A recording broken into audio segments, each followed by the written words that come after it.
Hi, everybody. I'd like to talk today about two regression analyses that came across my Blue Sky social media feed over the last couple of weeks.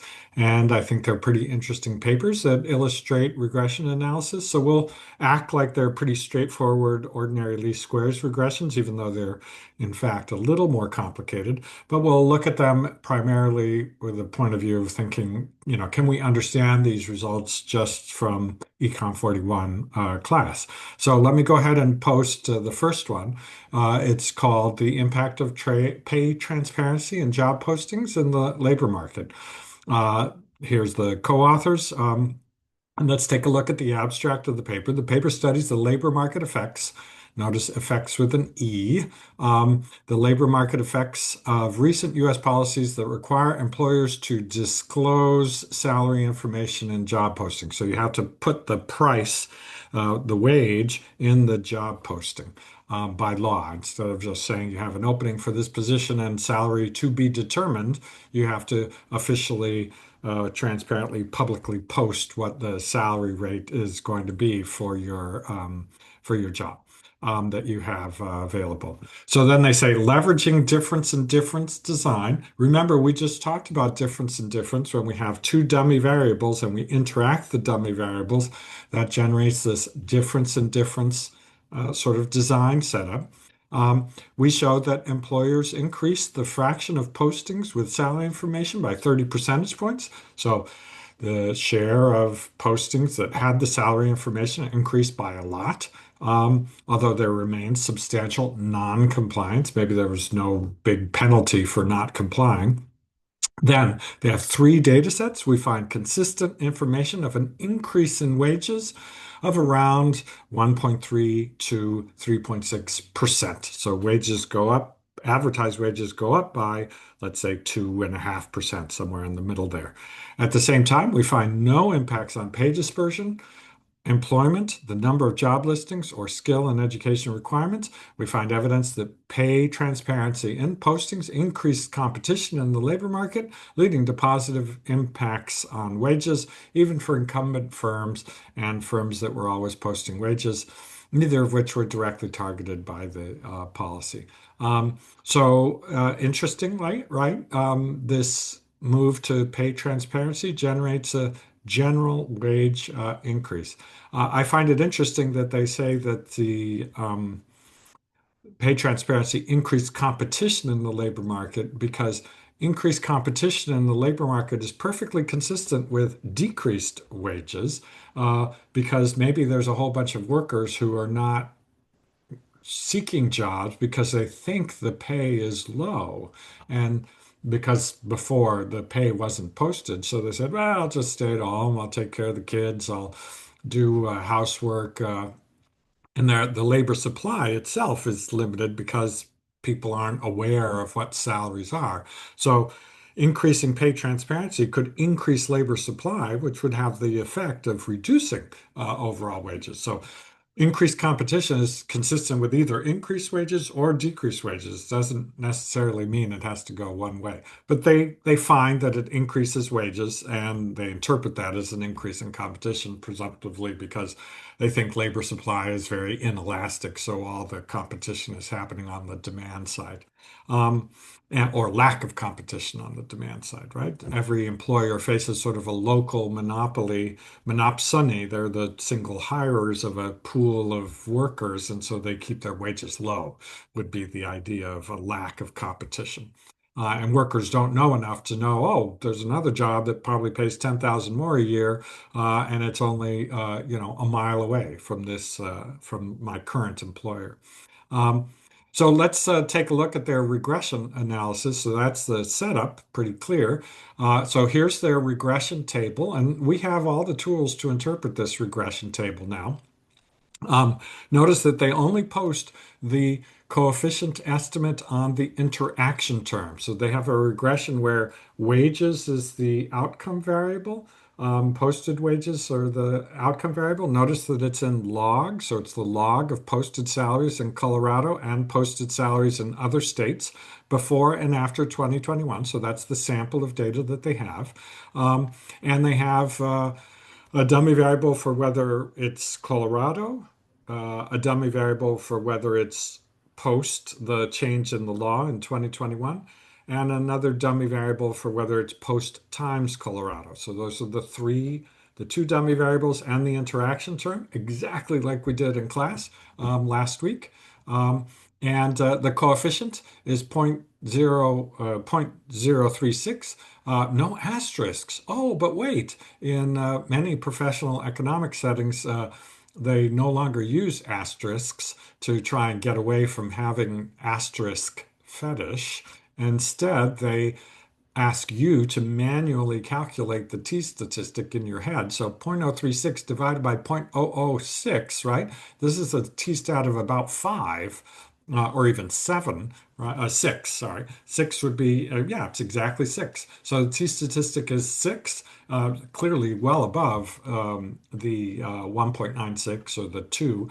So this p-value is definitely below zero point zero 0.01. So that we can reject the null hypothesis that the coefficient's equal to 0. So it does look like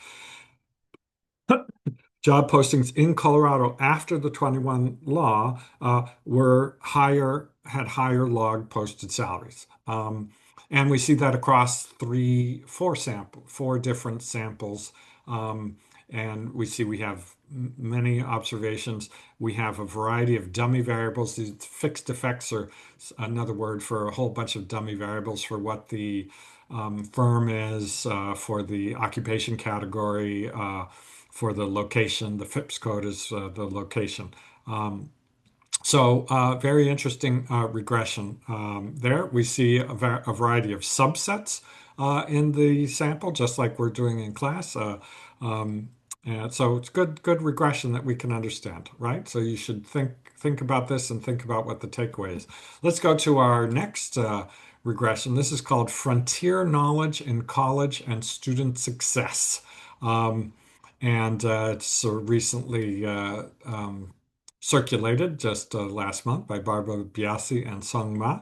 And Let's look at the abstract. This paper studies the teaching of frontier knowledge in higher education and its impact on students. Using text analysis of 2 million course syllabi and 20 million academic articles, we develop a measure. So they measure something called frontier knowledge proximity, capturing how closely course content aligns with current scholarly research. So you're all taking Econ 41 and 42 and ask yourself, are you using Excel or are you using R? If you're using R, which all of you are, you're more at the frontier of current scholarly research and practice because that's what people at the frontier use. They use R. They don't use Excel for doing data analysis. Some people somewhere in the United States, I'm sure, are taking a course in econometrics where they're using Excel. And that was perfectly great for, 1985, maybe even 1995, when I first started. Actually, the very first time I taught it used Excel because there was no easily inexpensive uh, statistical computing software. Um, but Now you should be at the frontier, and R is the frontier. So that's the kind of idea that they're measuring: the content, the readings, the discussions in class. Are we reading current papers in econometrics, or are we reading papers from 1950 in econometrics, right? So we're pretty much at the frontier here with this little example, right? We're just a month old in terms of academic research in econometrics. So that's the idea. They developed this measure of proximity, and then we document. Let me erase all this stuff. So then we document significant variation in frontier knowledge proximity across courses. So they look at syllabi all across the country and they find that, many instructors are doing old stuff and just teaching the same old thing, and other instructors are teaching the new stuff. Um, Even within the same institution, so right here at Santa Clara, I have colleagues who are, just I teach the old stuff because it's the good stuff. And then there's colleagues who say, I teach the new stuff because that's what students should be learning. Um, so this paper is very interesting because it demonstrates that these differences substantially affect student outcomes. So they link syllabi to individual student records from Texas. And then they have some kind of randomization in the sense that syllabi sometimes changed for unexpected reasons and maybe got more closer to the frontier. And they argue that the paper shows, their regression analysis shows that if the syllabus, the course content got closer to the frontier, students had better graduation retention, graduate school enrollment, and apparently earnings. Um, so that's the main finding. And let's go ahead and look at the regression table now. So here's the regression table that they have, frontier knowledge proximity and students' educational attainment. So we go here, it's ordinary least squares estimate. Each observation is a student, right? So the entity of observation is a student. The dependent variable is an indicator, so a 0, 1 dummy variable for students who graduate from their program, an indicator for students who graduate with the same major initially declared upon enrollment. These are the panels, one, two, three, the panels. And then the columns are explained here. The variable proximity is the main explanatory variable, is the standardized. Notice it's standardized, so it's expressed in standard deviations. Standardized frontier knowledge proximity experienced by each student. And then they do, it's a little more complicated. Residualized using instructor fixed effects and calculates the average across all courses, right? Because students are taking many courses.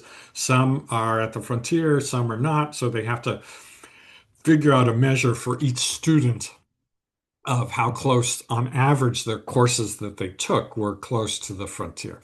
So let's not worry too much about that. So their outcome then is, do they graduate? Do they persist in their major? And do they attend graduate school? So those are our three dummy variable outcomes. Do they graduate? Do they stay in the major? And do they, because switching majors on the one hand is good, but on the sense from most academics is that most major switching is because you're sort of disillusioned with your early major choice, and it's costly to switch majors, costly in terms of your academic career. So for many people, there is the benefit exceeds the cost, but for many people, the costs exceed the benefits in that you're switching because you didn't have good teachers in your major, so you went to something else. And if you'd had good teachers in that initial major, maybe you would have stayed on and that would have been better. So it's one of those issues that, the value judgment of is a one better than a zero? It's not always clear. But finding effects of the frontier is very important because it allows you to interpret that way that if teachers are more at the frontier and major persistence increases, we all presumably think that's a good thing.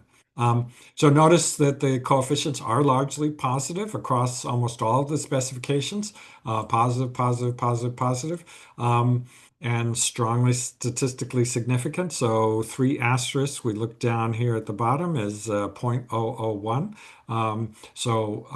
P-value less than 0.001. Being closer to the frontier in your courses means you're more likely to graduate, you're more likely to stay in your major, and you're more likely to go on to graduate school, all else equal. So pretty interesting basic regression finding. We could start thinking about what the threats to validity are for something like this. What are the omitted variables? They include a lot of extra variables, so not very productive unless we actually read the paper to be thinking about omitted variables here. So hope you found these two regression analyses pretty interesting and comprehensible, and I will look forward to discussion in class.